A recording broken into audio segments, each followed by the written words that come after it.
Dialysis പേഷ്യൻ്റാണ്. അദ്ദേഹത്തിന് വേണ്ടി ഒരു സംഭാവന നിങ്ങൾ നൽകണം, നിങ്ങളുടെ സന്മനസ് ഉദാരമനസ്കർ സഹായിക്കണമെന്നൊക്കെയുള്ള അത് കേട്ടാൽ തന്നെ കരൾ അലിഞ്ഞു പോകും. ആകെ കയ്യിലുള്ള വീട്ടിലേക്ക് പോകാൻ വെച്ച പണം പോലും എടുത്ത് ബക്കറ്റ് ഇട്ട് കൊടുക്കും.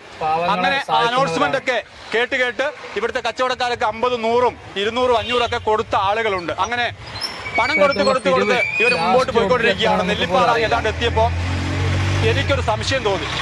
ഞാൻ അവരോട് ചോദിച്ചു, ഇതില് ഈ പണം നിങ്ങൾക്ക് എവിടെയാണ്, ഇതിന്റെ കണക്ക് എവിടെയാണ്, ഈ റെസീറ്റ് എന്നൊക്കെ. കുറച്ച് പൈസ വേണം, എൻ്റെ ഒരു ഫ്രണ്ടിനെ സഹായിക്കാനാണെന്ന് പറഞ്ഞു. ഞാൻ ഫ്രണ്ട് എവിടെയാണ്, കൊട്ടിയൂർ ഭാഗത്താണെന്ന് പറഞ്ഞു. ഞാൻ മോൻ എന്താണ് ചെയ്യുന്നത്? ഞാൻ ഫോട്ടോഗ്രാഫറാണ്, കല്യാണത്തിന് പണിക്കൊക്കെ പോകാറുണ്ട്, എനിക്ക് സ്റ്റുഡിയോ ഉണ്ടെന്ന് പറഞ്ഞു കണിച്ചാറ് ഭാഗത്ത്. അപ്പം ഞാൻ ചോദിച്ചു കണിച്ചാറ് എവിടെയാണ് സ്റ്റുഡിയോ എന്ന് ചോദിച്ചപ്പോൾ അവന് പറയാൻ പറ്റുന്നില്ല. അവസാനം എനിക്ക് മനസ്സിലായി അത് ഉടായിപ്പാണ്. അങ്ങനെ 2 സ്ത്രീകളെ സംസാരിച്ചു. ആ സ്ത്രീകളും ബക്കറ്റ് വിരുവായി നടക്കുകയാണ്. ആ സ്ത്രീകളോട് ചോദിച്ചപ്പോൾ ഞങ്ങൾ ഹോം നഴ്സിംഗിന് പോവുകയാണ്, ഇത് ആരുടെയാണ് സ്ഥാപനം എന്ന് ചോദിച്ചപ്പോൾ അത് അവർക്കറിയില്ല. അങ്ങനെ തുമ്പും പാലുമില്ലാതെ മറുപടി പറഞ്ഞപ്പോഴാണ് എനിക്ക് സംശയം തോന്നുന്നത്. നെല്ലിപ്പാറയിലെ ഓട്ടോ തൊഴിലാളികളും കച്ചവടക്കാരും അവരെ വളഞ്ഞു. അങ്ങനെ ആലക്കോട് പോലീസിനെ വിളിച്ച് പോലീസ് സ്റ്റേഷനിലേക്ക് ഈ കാർ കൊണ്ടുപോയിരിക്കുകയാണ്. 3 ബക്കറ്റ് നിറയെ പണമുണ്ട്. ആ ബക്കറ്റിന് ഒരു പ്രത്യേകതയുണ്ട്, അതിന് മുകളിൽ ഒട്ടിച്ചു വെച്ചിരിക്കുകയാണ്. തുറക്കാനുള്ള അവകാശം ആ തൊഴിലാളികൾക്കില്ല.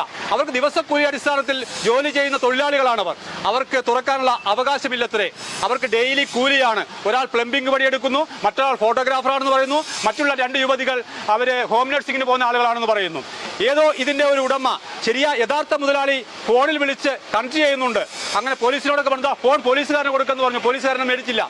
അപ്പോൾ ഇതൊക്കെ ഉടായ്പ് കാണിച്ച് മേലനങ്ങാതെ ജോലി ചെയ്യുന്ന ഇത്തരം മുതലാളിമാർക്കെതിരെയുള്ള ശക്തമായ താക്കീത് കൂടിയാണ്. ദയവ് ചെയ്ത് പൊതുജനങ്ങളോട് പറയുകയാണ്, നിങ്ങളുടെ നാട്ടിൽ ഇത്തരത്തിൽ ഒരുപാട് ആളുകൾ പിരിക്കാൻ വേണ്ടി വരും. ഒരു നയാ പൈസ കൊടുക്കരുത്. നിങ്ങൾക്ക് അറിയുന്ന രോഗികൾക്ക് കൊടുക്കൂ, നിങ്ങൾ അയൽവാസികൾക്ക് കൊടുക്കൂ. നിങ്ങൾക്കറിയാത്ത ഒരാൾക്കും 1 രൂപ പോലും കൊടുക്കരുത്. അങ്ങനെ കൊടുത്താൽ ഈ പണം എവിടെയും എത്തില്ല. ആ പണം കൊണ്ട് കൊടുക്കുന്ന പല കോടീശ്വരന്മാരും നമ്മുടെ നാട്ടിൽ ഉണ്ടാകുമെന്നുള്ളതാണ്. ഓരോ ദിവസവും ഇത്തരത്തിൽ വാർത്ത കൊടുക്കാറുണ്ട്. എന്നിട്ടും ആളുകൾ കൊടുത്തുകൊണ്ടേയിരിക്കും. പാവങ്ങളല്ലേ, ഒരു രോഗിയല്ലേ എന്ന് കരുതിയിട്ടാണ് കൊടുക്കുന്നത്. ഇത്തരത്തിൽ ഉടായ്പ പ്രവർത്തനം നടത്തുന്ന ആളുകളോട് എനിക്ക് പറയാനുള്ളത്, നിങ്ങൾ ജീവിക്കുന്നത് ഈ കേരളത്തിലാണ്.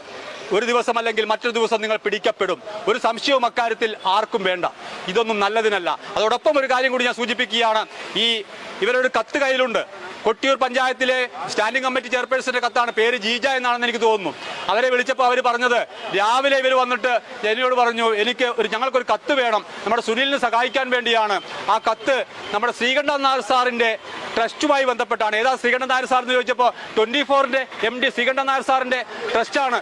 ആ ട്രസ്റ്റിന് വേണ്ടി പിരിക്കാനാണ്, നിങ്ങൾക്ക് വൈകുന്നേരം കുറച്ച് തുക കൊണ്ടുതരുമെന്ന് പറഞ്ഞു.